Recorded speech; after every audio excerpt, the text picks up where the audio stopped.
A local nonprofit says the deadly shooting last week at a Clovis library is a reminder that New Mexico should hold parents accountable when kids use their guns to hurt people. But gun rights advocates say more laws are not the answer. News 13's Lizzie Mitri has that story. Dean, Jessica, dozens of other states have laws that mean serious consequences for parents who let their guns get into the wrong hands. New Mexico is not one of them. Last week's Clovis library shooting that killed 2 people and injured 4 others has some New Mexicans taking a closer look at gun laws in the state. It doesn't matter if you've taught your kids to be respectful of guns, etc., they need to be locked up.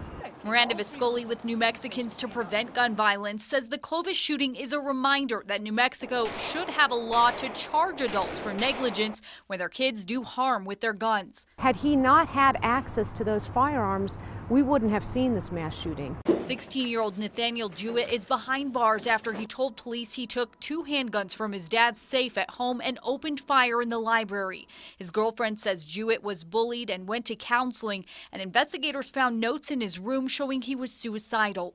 Still, not everyone thinks charging parents is the answer. 16-year-old is well aware of what decisions they're making, and if they're choosing to get into a safe,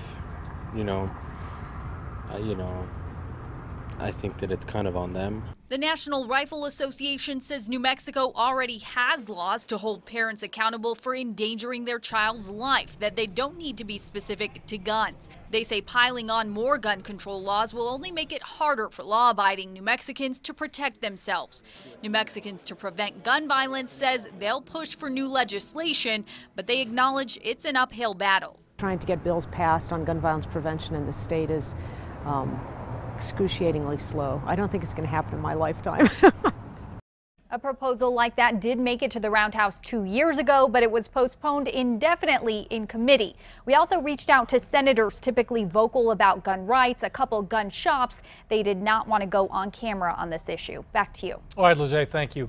27 states and D.C. already have child access prevention laws.